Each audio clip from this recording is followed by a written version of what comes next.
é muito natural que, sendo voltados a empreender a evangelização para todos, em todos os níveis, que os evangélicos, inclusive porque são menos institucionalizados, têm menos hierarquia, tenham chegado muito mais rápido às mídias sociais do que a Igreja Católica, que é lenta, hierárquica, burocratizada, né?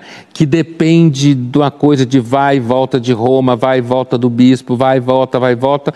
Não, uma igreja evangélica, você precisa de um espaço vazio, umas 100 cadeiras de plástico, um microfone, algumas bíblias e alguém que fale bem. Isso, no mundo das redes sociais, significa alguém que saiba ir lá, fazer canal de YouTube, postar, manipular os meios de comunicação, que os evangélicos, sem dúvida nenhuma, fazem muito melhor que os católicos.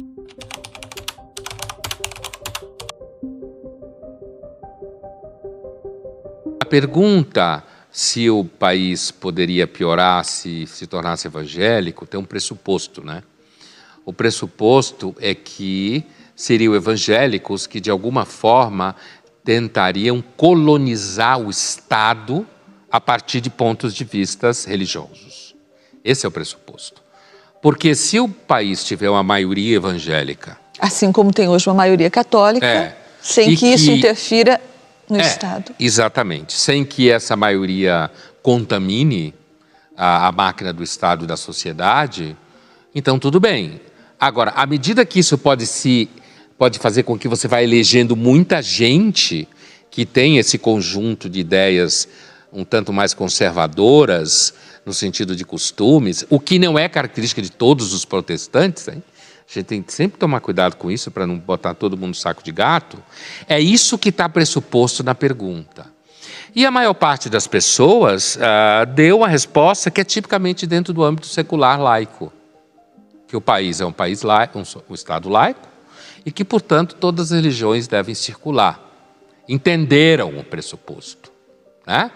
A última entrevistada, o que ela falou? Que seria melhor porque viraria um país temente a Deus. Agora eu pergunto a ela, o que ela faria com gente como eu que não é temente a Deus? Certo? Então, como assim? Quer dizer, o país tem que ser temente a Deus porque um grupo de pessoas é temente a Deus? E quem não é temente a Deus? Não pode não ser temente a Deus? Passa a não ter os mesmos direitos? Esse é o perigo do país virar evangélico.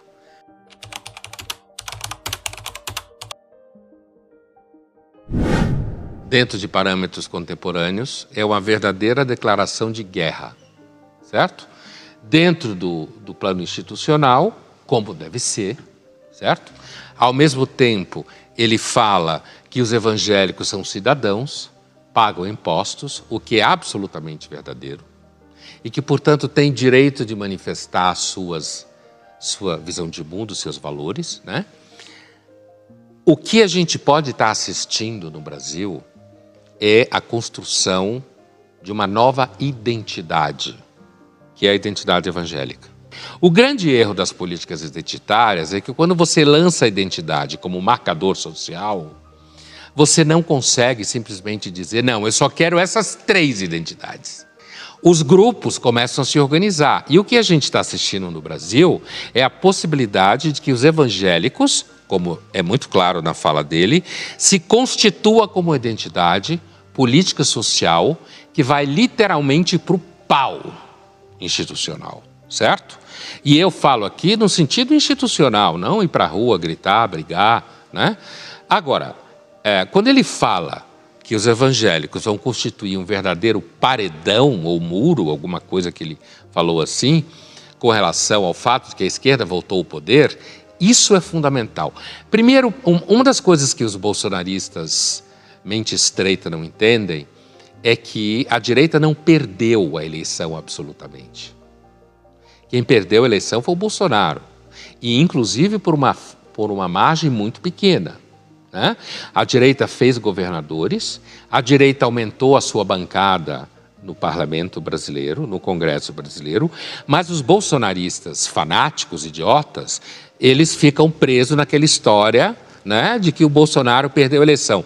Ele sabe muito bem disso, né, o deputado. E quando ele diz isso, nós estaremos ali formando um paredão contra a tentativa da esquerda impor os seus valores.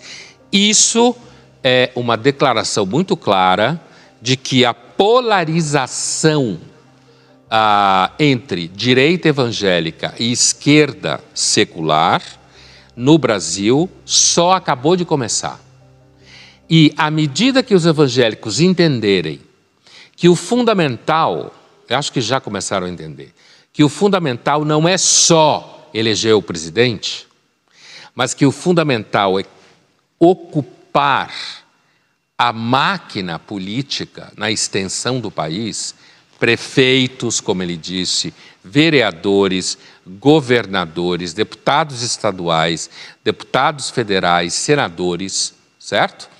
E também governadores e prefeitos e presidente, se vier a acontecer, os evangélicos vão percebendo que eles vão se constituindo de fato numa identidade e com uma diferença em relação a identidades trans ou mesmo identidades identificadas com grupos raciais, que os evangélicos, eles são transversais. Eles têm, inclusive, pessoas de etnias diferentes. E eles são um número muito maior. E, portanto, a oportunidade deles, como identidade, conseguir se impor à máquina democrática é gigantesca. A fala do nosso entrevistado, eu diria, é a marca e o tom possível dos próximos 4 anos, se de fato a bancada evangélica fechar com o seu conjunto de valores e não se tornar unicamente pragmática como ela foi. Essa bancada evangélica sempre foi extremamente pragmática e trabalhou com o PT, né? E, portanto, a bancada evangélica, ela sempre foi uma espécie assim de centrão de Jesus, assim. Então, há que se ver se esses novos eleitos, né, e essa bancada evangélica não, mas essa bancada ligada aos evangélicos à direita, eleita, terá um componente mais ideologicamente definido que force o caráter pragmático a partir das expectativas dos grupos evangélicos mais conservadores e mais à direita, entende? Então, isso é uma coisa que é necessário se perceber o que vai acontecer nos próximos 4 anos. Não dá para dizer agora exatamente o que vai acontecer. Agora, é claro que isso também depende das figuras que venham a surgir como candidatos, né? Eu, pessoalmente, acho que uma candidata muito forte no âmbito evangélico, hoje, para o futuro, é seguramente a Michelle Bolsonaro. Seguramente. Você está lançando a candidatura da Michelle Bolsonaro? Não estou lançando a candidatura da Michelle Bolsonaro porque eu não trabalho em política, em propaganda política, né, nem em partido. Se o ceticismo pode levar à infelicidade, isso é normalmente uma suspeita grande. O Woody Allen acha isso, né? Ele já falou isso. Porque o ceticismo faria com que você não acredite em um monte de coisas, e isso supostamente tiraria a felicidade que a maior parte da humanidade tem, que é acreditar em coisas que não têm fundamento, né? Mas não é essa a ideia do ceticismo originário na Grécia, pelo contrário. Os céticos entendiam que quanto menos você acreditar em teorias sem fundamento, maior a chance de você não se frustrar quando elas ruírem.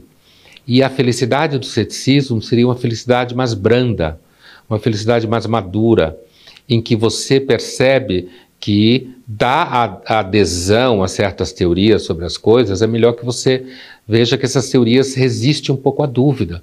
E não sair por aí, por exemplo, acreditando em cirurgia espiritual, né?